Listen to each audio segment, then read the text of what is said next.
Hello everyone, and welcome to our Empowered Eating webinar, where we will be exploring the power of food as medicine, nutrition, and how it connects us to the world around us, and how we nourish ourselves, our community, and our planet. I'm Chef Skye Henke, and a little bit about me. I'm an integrative chef, nutritionist, and culinary educator with a passion for functional nutrition, culinary arts, and wellness. I received my culinary training from the Culinary Institute of America and have been working in the food industry for over a decade, which includes time spent managing a cooking school, being an executive chef for various farm-to-table restaurants. I also worked for a national meal prep delivery company and cooked for UFC fighters, and also spent some time working on a farm. So I've had a lot of experience in a very short amount of time. And my passion for cooking and food really has extended beyond the kitchen, as during that time I was also completing my bachelor's in nutrition and then went on to get my master's in nutrition and integrative health. So all of that is to say that I love food, I love cooking, I love nutrition, I love teaching people and exploring this concept of food as medicine and really empowering individuals in their wellness to help them create, really a life that embodies what you would like in your health and wellness journey.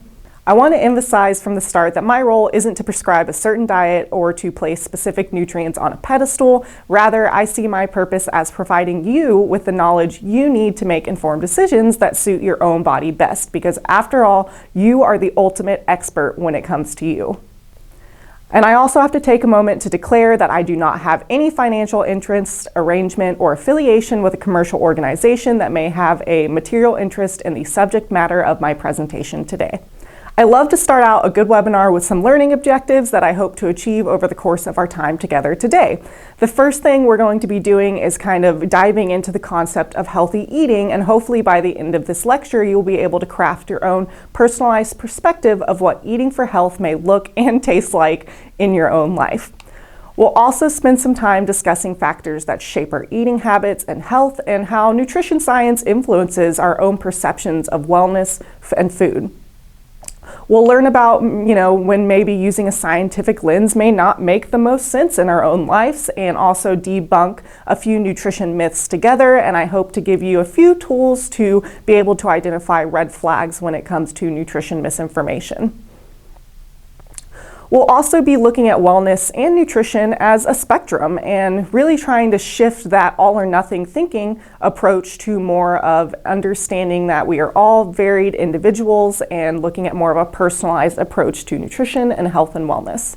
I also hope that you'll leave this lecture with an understanding of what food as medicine means, a little bit about the current food as medicine movement in our healthcare system, and how this ties into agricultural practices, our community spaces, and our own individual wellness.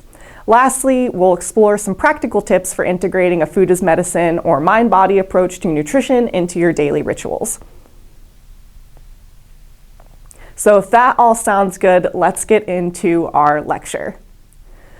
Let's begin by exploring the concept of healthy eating. And I want you to take a moment and think about, when I say this phrase, what comes to mind. Give yourself a good, 20 to 30 seconds to start visualizing different things that come to your mind when we talk about the phrase healthy eating.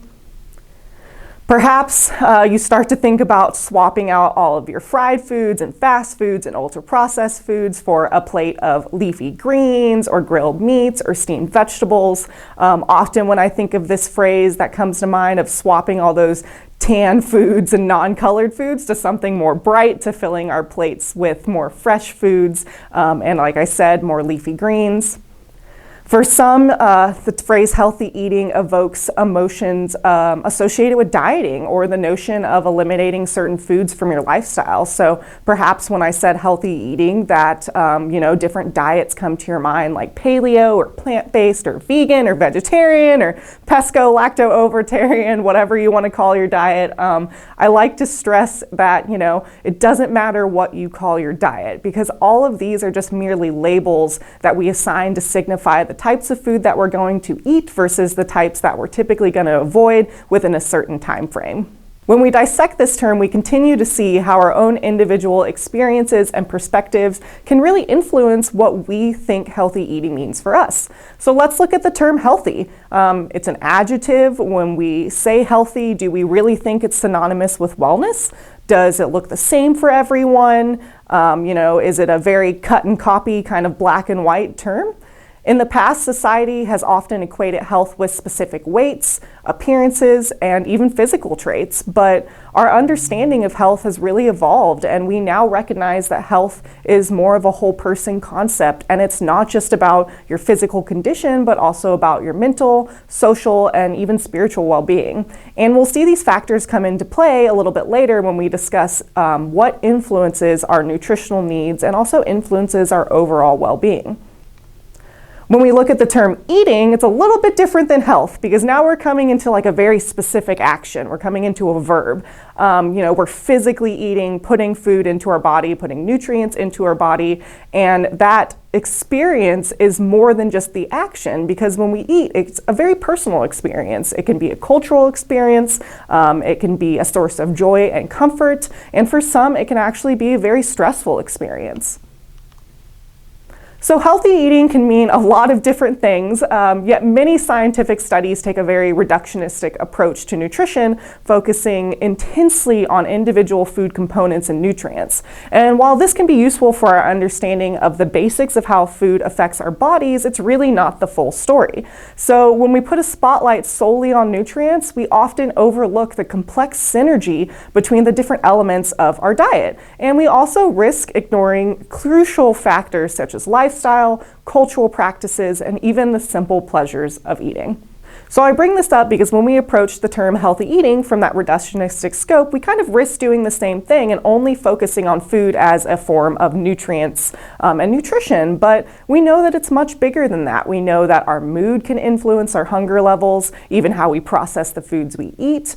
And nutrition doesn't occur in a vacuum. It's interwoven with every aspect of our life.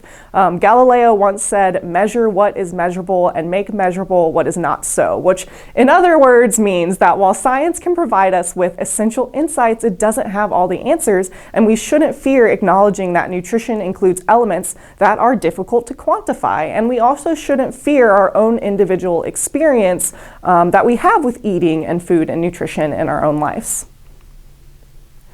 So really a lot of this is about finding the balance with science. And we've seen a lot of nutritional guidelines shift over the years to now focus on dietary patterns versus individual foods. In the past, you might have seen the food pyramid, which kind of took foods apart in terms of like carbs and breads and fats and proteins, etc. We still kind of have that today from some of the governing authorities that are providing us with nutritional guidelines, except they're shifting really to focus more on eating patterns over a span of time versus a specific day or specific meal. According to the CDC, healthy eating is defined as an eating plan that promotes health and manages weight, comprising a variety of healthy foods. While on the other hand, the 2020 to 2025 dietary guidelines written by the USDA and the US Department of Health and Human Services presents a slightly different perspective, and they define healthy eating as adhering to a healthy dietary pattern throughout life. Both of these definitions still kind of place significant emphasis on weight as one of the most important determinants of health, but that's an outlook that we're actually gradually shifting from currently. These definitions also include personalizing food choices to reflect personal preferences, cultural traditions, and budgetary considerations, which is something that we really haven't found in the past. These guidelines really aim at health promotion and not disease treatment, which is something important to remember when we're looking at guidelines or recommendations from authorities in this space. Really today, we're going to be focusing more on the realm of health promotion and not disease treatment when we're discussing nutrition and food as medicine. One of the things I also want to mention when it comes to talking about healthy eating and really talking about how you want to craft your own personalized definition of it is thinking beyond health food labels and beyond the good and the bad food categories, because these notions really, again, oversimplify nutrition's complex nature and our body's complexity and can result in a very unbalanced and restrictive approach to eating. Food is actually neutral, and we can try to assess the effects of food and agree upon if those effects are desirable or undesirable. And sometimes, it really does take some inner work for us to release a lot of judgments and beliefs around food, nutrition, and even our own bodies. And think of it this way, overdoing anything, even something generally perceived as healthy, can be harmful. For instance, you might not think about it, but excessive water consumption, while seemingly benign, can be dangerous. And this is the same thing with excessive exercise, and also with being overly obsessed with healthy eating, which can sometimes lead, again, to restrictive behaviors. So my main point is our health isn't about isolated moments or meals. It's really about our overall habits and dietary patterns over time, which we see reflected in a lot of the new guidelines coming out. And yes, some foods might not be as nutrient dense as others, but labeling them as bad, again, oversimplifies the complex role of nutrition in our health. So we really don't need more reasons to have a lot of weird feels around food if we can bring more of a neutral approach and look more at our lifestyle, our own health goals, and what we would like to feel and achieve. This will help us start to identify what healthy eating really looks like and tastes like for ourselves. So I want us to pause for a moment and just give you the opportunity to do a reflective journaling exercise. One of my favorite books about mind-body nutrition that helped me demystify kind of this good or bad food is Nourishing Wisdom by Mark David. And I love this book because it's not a long read, and each chapter ends with key lessons and a list of reflective activities to explore these concepts in your own life. So I want to offer this to you if you'd like to take a moment and explore kind of these two different questions that I'm going to pose. So if you feel called to take a moment to reflect the following two questions to help you start shaping what healthy eating may look like for you and maybe start to release some judgments around good or bad food, I invite you to do so. Have there been any foods in your life you once considered good, but now considered bad, or vice versa? What brought about these changes, and how did you back up your point of view then, and how would you defend it now? Has someone around you ever promoted a particular diet? Did you feel you were being asked to embrace more than just a diet? Was their approach effective? How did you respond? Have you ever experienced receiving nutritional advice that felt intuitively wrong for your body?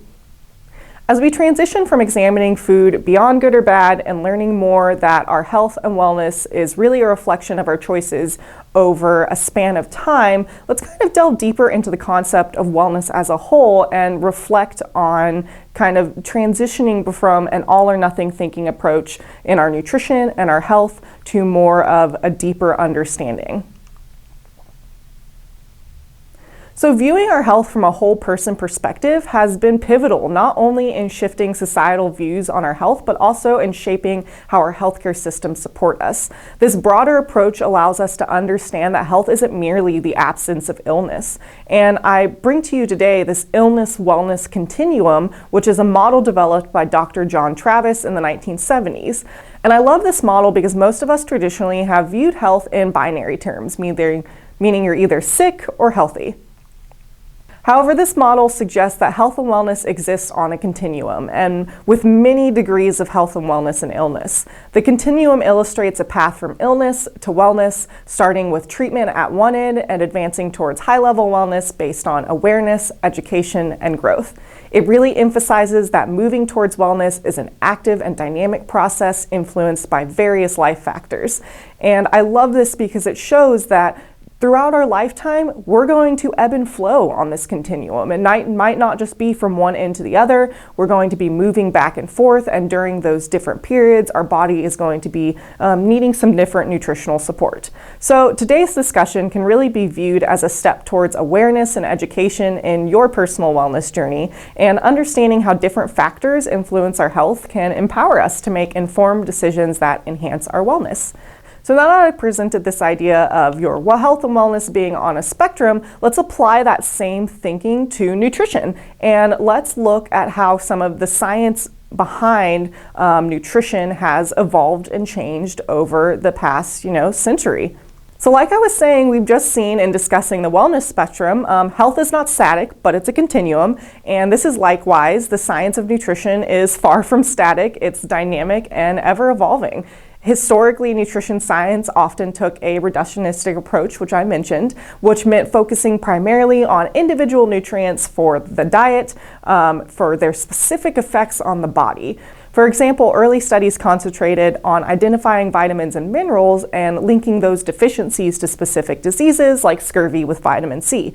We've also seen classic nutrition focusing on macros, on caloric intake, on specific diets, and really honing in on, like I said, that reductionistic kind of single nutrient approach.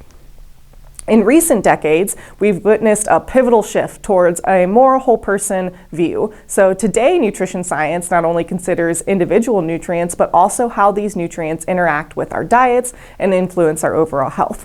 This includes looking at dietary patterns, like we've mentioned, and the role of diet in chronic disease prevention and management, which is where food as medicine is going to come into play. It's important to acknowledge the complexities and challenges inherent in nutritional research. Due to our unique genetic makeup of individuals and varying lifestyles, creating a one-size-fits-all dietary guideline is very challenging and will probably never exist because there is no gold standard in terms of nutrition science or how we develop these studies. Achieving a gold standard of a randomized double-blind study is just not feasible, and that is due to a lot of ethical and practical reasons too. Despite advancements in nutritional science, we also have to remember that the journey toward understanding healthy eating is often clouded by widespread misinformation. This can make navigating our dietary choices challenging, and misinformation can lead to confusing feels about what healthy eating really involves, potentially influencing poor dietary decisions. I think we've all been victims of seeing crazy things on Instagram and TikTok and the internet. We've all seen those weight loss ads where it's a magic pill or take this diet or do this juice cleanse. How do we really know and get down to what the truth is so we can make really good decisions about what's right for our own body? In today's world, like I was saying, we're constantly bombarded with health and nutrition information from a variety of sources, and it can be really challenging to distinguish between advice that's genuinely beneficial and that is which is not. And today I want to highlight 4 red flags that can help you become an empowered and educated eater. These are some of my top ways to start to demystify kind of nutrition information that's presented to me online. These aren't all of the ways, but they're some of the ways to make us be a little bit more critical consumers when it comes to this information. So one of my top red flags is quick fixes. Beware of any solution that promises quick results because we all know that healthy changes generally require time and consistent effort. Quick fixes often lead to temporary or unsustainable results, and they also might not be based on sound scientific principles. Another thing I like to bring up when it comes to quick fixes is that if diets worked, there would be no diet industry, and that is a multi-billion-dollar industry. So, that kind of puts it into perspective as well. My second red flag is fear-mongering or overemphasis. So nutrition, like I've been talking about, is about balance. And so we should be cautious of advice that demonizes specific foods or overly glorifies other foods. These claims can lead to unnecessary fear, unrealistic expectations about certain foods. So even though the plant-based movement is an amazing movement that's really meant to be, get people eating more fruits and vegetables, often we see a lot of the rhetoric around it demonizing meat, demonizing the practices behind raising meat, and etc. But we really don't know the whole picture all the time. So when it comes to things like that, we have to sit down and really, use our own intuitive knowledge to decide what's right for ourselves.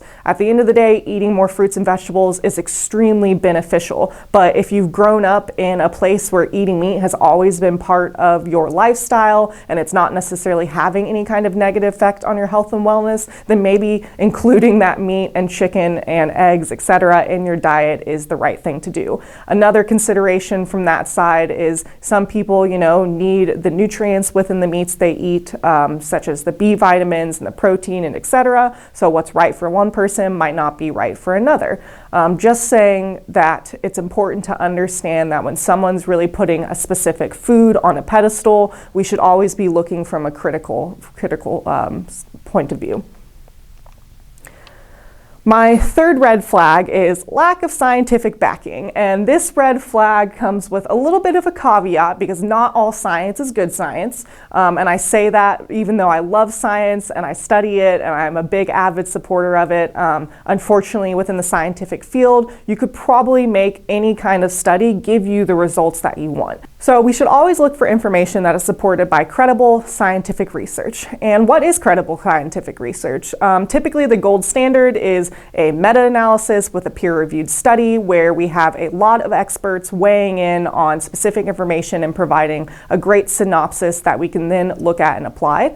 Nutrition science is complex, like I was saying before, and reputable studies should really form the basis of any solid dietary advice. That being said, when it comes to looking at studies and getting information from people who are analyzing scientific studies, we see a lot of misinformation in the ways that the results of those studies are communicated. And when we look at the fear-mongering or the oversimplifying, you'll see that in how people communicate the results of a scientific study. So if I have a scientific study, like again, where I'm comparing a plant-based meat to a animal-based meat, and I have not provided you any information on what that plant-based meat is, how often the people were eating it, etc. And same thing with the meat.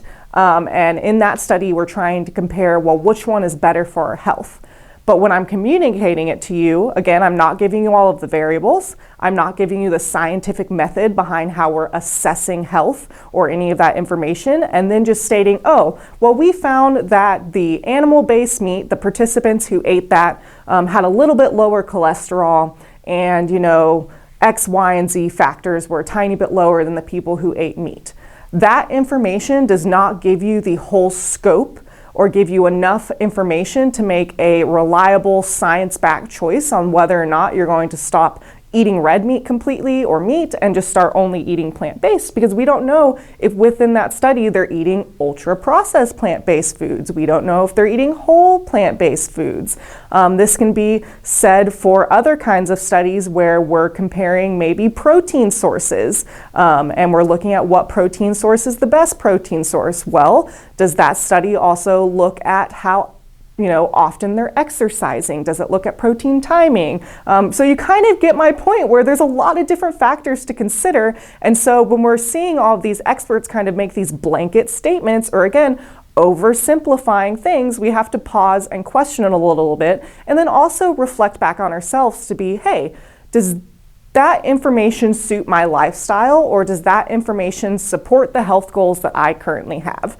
And if it doesn't, then you can just put it away and not necessarily have to put a lot of stock into what they're presenting you with. And, start to make decisions that are more aligned with your goals and how you would like to feel and your overall health. And that brings me to my fourth red flag, which is trust your instincts, which isn't a red flag in itself, but is a red flag saying that if something feels off to you, you have to remember that you're the expert in your own body. And again, if something doesn't feel right, it's important for you to trust your instincts and consider seeking advice from a healthcare professional like a registered dietitian, a culinary nutrition specialist, or a certified nutritionist. Especially when it has to do with food and nutrition advice, you should always remember that you can align that advice with your personal health goals, but there's a lot of resources out there available for you to help kind of demystify some of this information.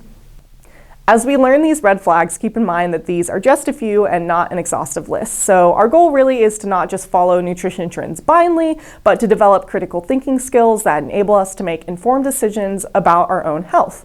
So now that we're equipped with some of this knowledge of what to watch for, let's put these insights into practice. We'll start by examining 2 common myths in nutrition that have persisted in public consciousness. First, we'll tackle the misconception that all fats are bad fats, followed by the popular but often misunderstood concept of juice cleanses. We'll delve into these myths and uncover some of the hopeful truths behind them.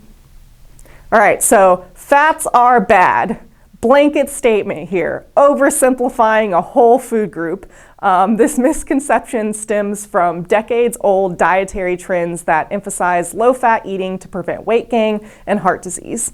We know now, though, that all fats are not created equal, and fats are a diverse group of nutrients, and their effects on our health can vary dramatically. For example, unsaturated fats, which you can find in avocados, nuts, and olive oil, tend to be beneficial for heart health and have been shown to help reduce inflammation. On the other hand, trans fats, often found in fried foods and some baked goods and ultra-processed foods, have been shown to have a negative impact on heart health and also cholesterol levels. So this is a great example of how nutrition science or information is presented to the public, and when we cling to broad statements about nutrition, we often create problems where we actually want it to create solutions. So going back to the low-fat diet movement, which became popular in the 1980s and 90s, fat was actually vilified as the main cause of obesity and heart disease at this time based on current science. And this led to the increased consumption of low-fat products, which you probably saw how they changed the food pyramid. We were making everything low fat. This was the era of the Atkins diet, low carb, low fat, etc. What happened during this time, ironically, especially with the processed food industry, is they started removing all of the fat from the food, and when they removed it, they realized that they still need to sell their products. So to make it more flavorful, we added sugars, refined carbohydrates, and these substitutes have been linked to various health issues, including weight gain and insulin resistance. Additionally, when we look at the cultural norms and social perceptions that thin is healthy, that further propelled the low-fat trend, the societal pressures combined with changing agricultural practices and food production methods really shaped our misunderstanding of fat in our diets. And again, when we look at all of this, the key takeaway goes back to balance and moderation. Fats are not just about calories. They play essential roles in hormone production, energy storage, and they also protect our internal organs. It's important to focus on the quality and the type of fat we consume, and incorporating healthy fats from whole foods like nuts and seeds and fatty fish into your diet, if it's appropriate for you, may be helpful, and also being mindful of portion sizes. All right, so hopefully that was a great first example on how to apply some of the red flags and start taking apart kind of these broader statements surrounding some of the nutrition claims. Now that we've unraveled some of the complexities of dietary fats and emphasized the importance of differentiating between the types of fats and also our portion sizing, let's shift our focus to another prevalent health trend: juice cleanses, which will never go away. So it's important to kind of understand them a little bit. And often we are presented juice cleanses as a detox solution. So let's take a moment to explore whether these cleanses are actually detoxing our body, or maybe it's something else. So when we look at juice cleanses, you've probably seen the trend. You're replacing your meals with juices for a few days, and voila, rapid weight loss and detox. It's been incredibly popular for a long time, probably just as popular as the low-fat diet, but let's look a little bit more behind the science and what's really going on with these cleanses. So believe it or not, our bodies are already detox superstars. No special juice required or secret, drink. Our liver functions like a bouncer at a club, and it automatically, hopefully, if we're a very healthy functioning being, eliminates toxins and converts those into harmless compounds that typically we release from our body. Like our liver, our kidneys also play a role in detoxifying our body, and like diligent little cleaners, they're constantly purifying our blood. Our skin also is a detoxifier, and as well as our lungs. You don't think about it, but when you breathe in and breathe out carbon dioxide, your lungs are also acting as a detoxifier as well. So we have to learn how we're really using the word detox in context. These organs support a two-phase detox process where phase 1 neutralizes toxins and phase 2 prepares them for elimination. And guess what? Foods like cruciferous vegetables, onions, and garlic are all natural supporters of these detox phases and pathways. While juice cleanse might seem like a direct infusion of vitamins and minerals needed to support these pathways, it actually may skip out on some of the many nutrients essential for effectively detoxing and supporting our overall health. Juicing often removes fiber, which is vital for digestion and blood sugar control, and these cleanses often lack sufficient protein and fats, which are also critical from everything to muscle repair and hormone production to help our hunger levels and also support that detoxification process. So let's also talk about the weight loss side for juice cleanses, which is often why many people tend to make the choice to try a cleanse. And while you might notice some immediate weight reduction with a juice cleanse, it's important to realize that it's often just water weight and also muscle loss and not fat. And typically once you resume eating solid foods, the weight will come back. And this cycle can be really frustrating and unhealthy. That being said, some people have done juice cleanses and it has worked for them. So again, I'm not trying to make any kind of blanket statement saying they're inherently not good or can't work. But you have to figure out what works for you and figure out if it is a good solution. A lot of the times too with juice cleanses, 3 days, okay, but like any more than that, you really want to be careful because like I said, they're not providing you any proteins or fats that's going to help support other processes in your body. So one of the main takeaways from this is that there's no magic route to health or sustainable weight loss. And instead, the real deal is, like I've been saying, a balanced diet, which is rich in a variety of nutrients. And that's what really truly supports our detox pathways and overall health. I want to take a pause for a second because when I mentioned at the beginning of this lecture, we're really focusing more on the health promotion side and not the disease treatment side. And there has been scientific studies and there is a lot of information out there that shows when it comes to disease treatment or mineral deficiencies or vitamin deficiencies, we can start looking at maybe some supplements and substitutions and using something maybe of like a juice cleanse to help support these pathways if that's what we're looking at. So again, it's going to vary based on person to person, but overall when it comes to health promotion or just overall healthy dietary patterns, we're really looking at that balanced diet. Combine this with staying hydrated because we need water to help our detox pathways and rid our body of all of those things. We also combine that with moving our body and getting adequate sleep. So multiple factors come into play here as well. So I could easily spend a whole series of lectures on debunking myths around nutrition and food. However, the key takeaway, like I keep saying, is about applying a critical eye to information you're being presented with and finding balance for you. So hopefully by now, maybe you should feel a little bit more confident in assessing some of the various claims that come your way.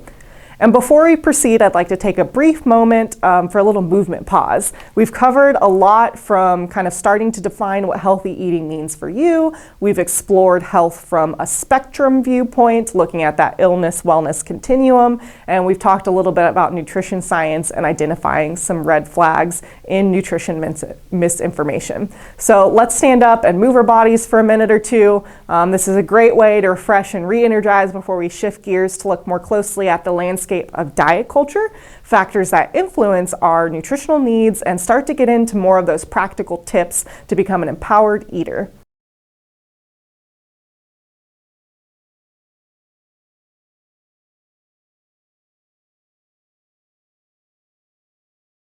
All right, so thank you all who participated in the movement break. If you didn't participate in the movement break, that's okay. I forgot to mention, you can do it sitting down too if you want to just move your arms and stretch in your seat too. Hopefully everyone's feeling a little refreshed, re-energized, and we're going to shift our focus to a critical topic that profoundly impacts our choices around food and our idea of healthy eating, which is diet culture. Diet culture often promotes quick fixes and unrealistic body standards, which can lead to harmful eating patterns. And it has evolved significantly over the years from that low-fat diet, like I mentioned, to low-carb obsessions, and to today's trendy convenience foods like protein shakes and meal replacement bars. These recent shifts have also been followed by a shift towards sustainable and health-focused eating, which recognize the importance of quality over quantity, which in the past, quantity has been the main focus a lot of diet culture when we're looking at macros and calories and restrictions and food tracking, which, if that works for you, amazing. that is a wonderful scope and like way to view nutrition if that is helpful and is able to allow you to embrace, your version of health and wellness. If it doesn't work for you, there's many other ways to look at nutrition and view food and develop your relationship with food in a very positive and beneficial way. Diets like the Mediterranean and Blue Zone diets have gained a lot of popularity for promoting longevity and overall health through that more of a balanced eating approach and looking at food quality versus quantity when we're looking at specific foods, like including more foods like olive oil and whole fruits and vegetables and things along that line. But I bring diet culture up because it's really critical to evaluate how diet culture impacts our personal nutrition choices and to recognize that these influences can steer us away from listening to our own bodies. Diet culture can also lead us astray because it's very clear our dietary needs are deeply personal and influenced by a variety of factors. And these factors include many different things like I've been saying, so I'm going to spend a moment to go kind of into some of these factors and how they can impact our nutritional needs. Some of the top ones are our age and where we are at in life. Obviously, our nutritional needs as a baby are much different than our nutritional needs as an adult. We still need to eat food either way, but maybe just different amounts of those foods and of course different types of foods. Other factors that can influence our nutritional needs include health status, so chronic conditions such as diabetes, heart disease, or food allergies can drastically alter what and how we should eat. Managing these conditions often require tailored dietary strategies. There's also cultural beliefs and practices. Culture significantly shapes our eating habits, from the types of food we consider comforting to the dietary patterns we follow. Cultural background plays a crucial role in defining our nutritional choices. There's also physical activity levels or movement levels. Obviously, an athlete's diet will vary greatly from someone with a sedentary lifestyle, and active individuals often require more calories and specific nutrients to support their needs, expenditure, and recovery needs. So if you're someone who is an athlete or a very active person or going to the gym, you're going to take that into consideration whether you're eating more protein or you're looking at meal timing or you're just trying to find a more balanced approach to support your energy levels and the movement levels. Another thing that you wouldn't think about that influences our nutritional needs and also our overall health is genetics. Emergent research shows in nutrigenomics that our genes are not only influenced by our risk of diet-related diseases, but also might affect how we metabolize certain foods, making personalized nutrition even more crucial. The really cool thing about this too is it also shows us kind of the opposite side of this, where even if we might be genetically predisposed to high blood pressure or diabetes or even cancer within our family lineage, using food as medicine or using nutrition and making more personalized nutrition choices can help us prevent those genes from turning on and activating, or might provide more of a protective barrier for ourselves. So overall, our individual nutrition needs can vary based on a multitude of factors like age, sex, health status, cultural beliefs, movement levels, and genetic makeup. And all of these can dynamically change the needs of our body and will change throughout our lifestyle. So there's no one size fits all. What works for one person may not work for another, which is kind of why I wanted to talk about diet culture, because often that's what they're trying to do, is we're trying to put these kind of like blanket statements out there in diets, which again, if it works for you, amazing, but if not, there's no one size for everyone. As we delve deeper into our exploration of healthy eating and wellness, we kind of find ourselves now at this intersection of nutrition and healthcare, which is a point where the philosophy of food as medicine really comes to life. And this concept is a guiding principle that asserts that our dietary choices are integral to our health and wellness, and crucially, our treatment and prevention of diseases. And it's quickly gaining traction in Western healthcare systems. In today's society, this philosophy really materializes through various initiatives like medically tailored meals, medically tailored groceries, produce restrictions programs, which are all kind of like these practical applications of food as medicine within our healthcare system. These programs are really trying to emphasize the importance of food quality, sourcing, and the benefits of partnering with local farms and food producers on our overall health and the health of our communities. And, this might seem like a modern trend, but the roots of this kind of food as medicine philosophy are ancient. Cultures around the world, including traditional Chinese medicine, Ayurveda, and herbalism, have long recognized the profound impact of food on health and wellness and the impact of our overall choices on our health and wellness. These traditions and modern naturopathic practices both embrace a whole person approach to health that extends beyond merely addressing our symptoms. And that's another point of food as medicine in this philosophy, is we're really trying to look at not addressing the symptoms, but root causes of imbalance within our own body, and use lifestyle and diet to address that in a more whole person way, where we're again finding more balance, where we're including a variety of foods, where we're able to kind of tailor our choices to our specific lifestyle or specific vision of health and wellness.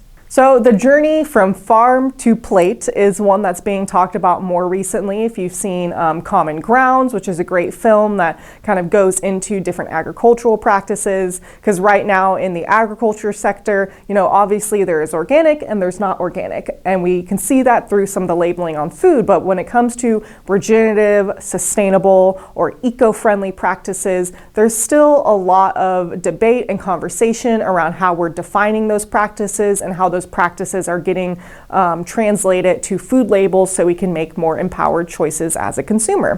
One of the main things, though, as a consumer that we can look at is how local and seasonal eating means consuming produce that's harvested usually at its peak ripeness, which is often more nutrient dense than produce picked earlier, that is often picked earlier for long distance transportation. Additionally, local and seasonal eating helps support our local economy and strengthens our community ties. So, by supporting local farmers and engaging with our food producers, we're not only fostering community connections, but contributing to the viability of local agriculture for future generations. Environmentally, like I was saying, these practices promote biodiversity, which is vital for sustainable pest management and maintaining soil fertility. It also helps support overall nutrient density and us getting the right nutrients that we need during the seasons. Because if you look at how different foods grow naturally in different seasons, they tend to be a little bit more nutrient dense in some of the nutrients that we might need during that season to support our health. For example, citrus season often falls in winter, and we know that citrus is high in vitamin C and in other nutrients that help support our immunity. So really cool correlations there too.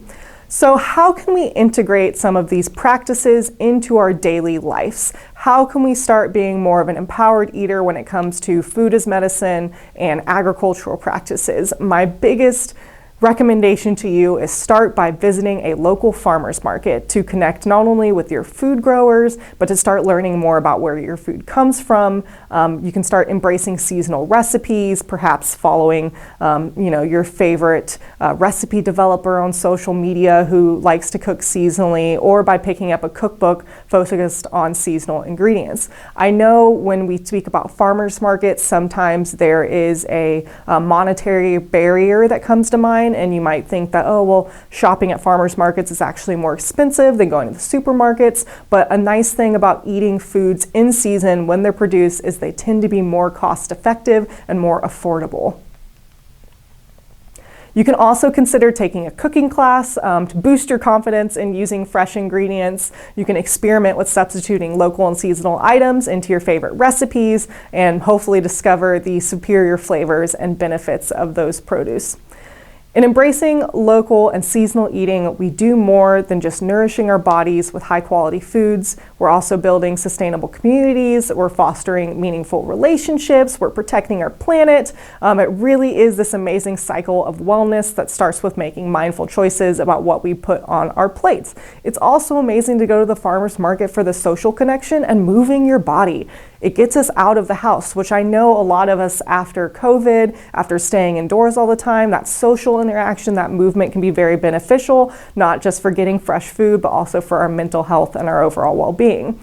With a deeper understanding of how our choices impact our health and environment, let's kind of take a look at some practical tips for empowered eating and setting some SMART goals to help us implement these insights into actionable everyday habits. So let's start by acknowledging the importance of our unique nutritional needs. Personalized nutrition really, on a basic level, emphasizes eating whole, minimally processed foods. What that means is eating fruits and vegetables, eating whole foods where you can see what they look like, and then from there, just tailoring that to your own lifestyle, whether that means, you like eating 3 meals a day, if you like eating snacks during your meals, kind of figuring out what that looks like for you. I always like to tell people to try to incorporate mindful eating to enhance kind of your overall dietary experience and wellness, which involves paying closer attention to like the flavors and the textures and the sensation of your food, as well as recognizing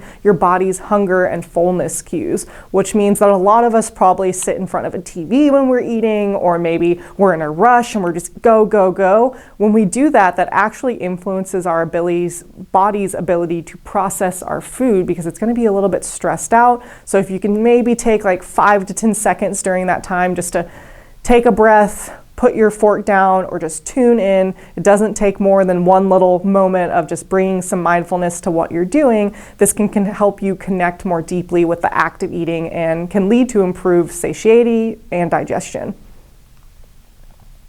Another tip is planning your meals to ensure that you maintain a balanced diet throughout the week. And this doesn't mean plan every single meal. It could mean planning one meal. It could mean just planning breakfast. It doesn't have to be every day. It could be 4 days a week, but you kind of get my point. Just doing some sort of mise en place. And mise en place is a culinary term that refers to put in place. And as a chef, I'm very well trained in this because when we go to cook through a recipe, we will look through all of our ingredients, we'll cut up anything that needs to be cut up, we'll measure it all out, and then we'll start the cooking process. And that mise en place extends beyond just the ingredients. It's also, let me make sure I have the right equipment. Let me make sure that, maybe my pet who likes to jump on the counter is not in the kitchen. But you get my point. It's like preparing you for your week or whatever activity, and that's going to help you in the long run.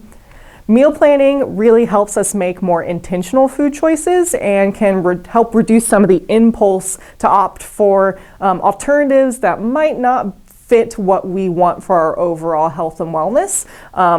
For example, if you don't have dinner and you're in a pinch, fast food looks like a pretty good choice. It could be a good choice as long as you're not doing it all the time and that fits within your, like I keep saying, vision of health and wellness. But really, one of the things that's great about meal planning is that cooking at home also allows you to control your ingredients, and it allows you to foster a deeper understanding of food and its nutritional aspects. Cooking also helps you diversify your diet by trying new foods, especially different fruits and vegetables and whole grain. So not only are you enhancing your nutrient intake, but you're also keeping your meals interesting and enjoyable. So I speak about cooking because it's kind of part of the meal planning process, but when it comes to implementing these changes, I think a lot of the reasons why people tend to struggle with dietary changes is we try to do everything at once, which is never going to work. I mean, it works for some people maybe, but they usually aren't going to be able to keep it up all the time unless you're doing maybe some meal delivery service, which is also another great option. But one of the tools that I like to use, well, two of the tools, one of them is a mindful eating log, and the other is SMART goals. The mindful eating log is something that I just invite anyone to do who maybe is just starting in their journey of addressing their diet and their lifestyle, or for anyone looking to kind of improve their relationship with food. And what that log does is not only are you kind of just going through and logging like what you're eating for the day, you're logging how you're feeling around that. So what's my hunger level before I ate, and what is my hunger level after? And am I feeling angry or tired or sad? You're also kind of using it as a journal to reflect what's going on in your life at that time. And then you're able to look back and reflect on how some of those external circumstances may be influencing how you're eating or what you're choosing to eat, etc., and then kind of going through and addressing them. With the mindful eating log, it's totally up to you if you would want to track your calories or track your macros. Like I said earlier in the presentation, like wonderful way to look at your nutrition overall and start bringing more awareness to the types of food you eat, to how much you're eating, and looking at your portion control and really identifying what portions work for you and what doesn't. With the SMART goals are a great way to help make small, long-lasting changes, and it stands for specific, measurable, achievable, relevant, and time-bound goals. And they can really help us apply some of what you've learned today to achieve any specific health objectives you have. So as we come to the close of our time together today, let's kind of reflect on the key points that we covered. We began by exploring healthy eating and kind of going through what that means and looks like for you. We got into kind of the spectrum of wellness, the spectrum of nutrition, looking at kind of how we used to view nutrition in the past to how we're viewing it now, and how you can use that insight to kind of demystify some of the nutrition misinformation out there. We also looked at different factors that influence our health and wellness, and then got into some practical tips and SMART goals and discussed food as medicine, not only for ourselves, but also in the healthcare space. So let's stay connected. You can reach out to us by emailing wellness@ucdavis.edu and sharing any of your stories or, again, any questions. And remember that you have the power to redefine what healthy means for you. So thank you so much for joining me today, and let's continue to nourish ourselves, our communities, and our world together.